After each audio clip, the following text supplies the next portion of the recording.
তো আমার বন্ধুরা তোমরা কেমন আছো?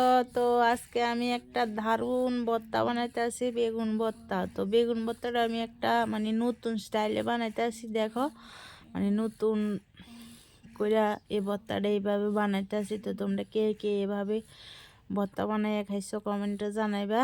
তো এইভাবে খেতে অনেক কি স্বাদ। তো আমি প্রথম বেগুনটা ধুয়ে টুয়ে কাটতে লাইছি, কাটতে এদিকে সিদ্ধ দিয়ে দিছি।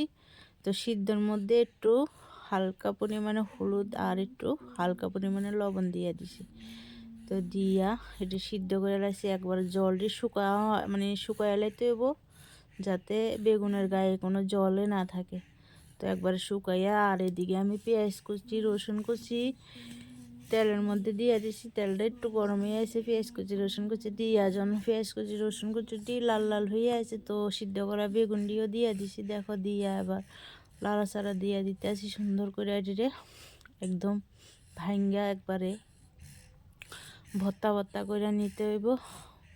তো আমি ভেঙে ভর্তা ভর্তা করে নিয়ে একটা থালার মধ্যে লইছি। তো এটার মধ্যে কটা শুকনো লঙ্কা ভাজিয়ে নিছি, ভাজিয়ে শুকনো লঙ্কা দিয়েও দিছি, কাঁচা পেঁয়াজ দিছি। এখন সরিষার তেল দিয়ে দিতে আসি আর সাথে ধনিয়া পাতা। তো অনেক কি টেস্টি এইভাবে ভর্তা বানাইয়া আর অন্য কোনো সবজি লাগবো না, ভাত খাওয়া যাবে অনেকগুলি।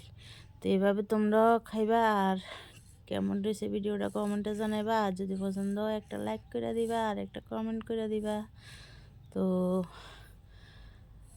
আজকের লেগে টাটা বন্ধুরা, তোমরা ভালো থাকো, সবসময় হ্যাপি থাকো।